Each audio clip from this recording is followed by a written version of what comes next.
Ciao, sono Caruso. Con questo video vorrei fare un attimo il punto della situazione per quanto riguarda tutti quei personaggi che pensano di essere logici, razionali, che ti dicono come stanno le cose. Perché mi sono accorto che, lo sapete anche voi, siamo molto distratti nella nostra società, 300 milioni di stimoli in continuazione e quindi la nostra mente se ne va un po' di qua e un po' di là. Ma per parlare di raziocinio, per parlare invece di ragionamento e di logica, dobbiamo rallentare, cosa che non sembra piacere molto alle persone che invece si danno tanto da fare per convincere gli altri.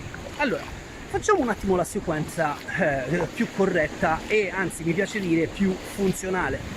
Come dovremmo fare? Dovremmo innanzitutto pensare che il ragionamento deve essere basato, fondato su una logica. E quindi la logica diventa la struttura sul quale appoggi il tuo ragionamento. Ma come fai ad avere una logica se non hai contemplato un qualcosa su cui creare questo basamento? E come fai a contemplare un qualcosa se prima non hai calmato la mente? Per calmare la mente bisogna meditare, bisogna allenare la mente a stare focalizzata su qualcosa. Perché con i 300 milioni di stimoli che abbiamo tutti i giorni e anche con le nostre convinzioni, le nostre cose che dobbiamo fare, la nostra mente è un po' come una scimmia impazzita. Non a caso gli inglesi la chiamano monkey mind.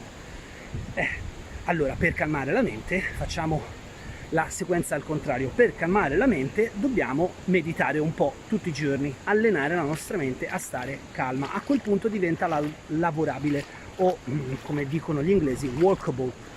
Bene, detto questo, la mente adesso è lavorabile. Contempliamo un qualcosa su cui vogliamo farla lavorare e ne comprendiamo la struttura.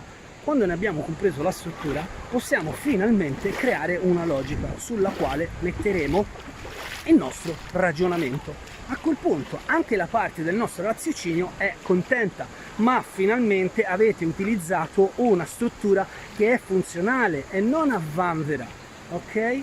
Anche perché poi noi, siccome siamo il frutto delle cose che ripetiamo e delle cose che ripetiamo e facciamo ripetutamente, alla fine noi pensiamo di essere proprio quello che facciamo, cioè un qualcosa che non ci soddisfa nella vita. Per essere più soddisfatti dobbiamo inanellare tutti gli step che ti ho detto poco fa in modo corretto e in modo quotidiano, allenato, regolare, senza strattoni e con un programma preciso.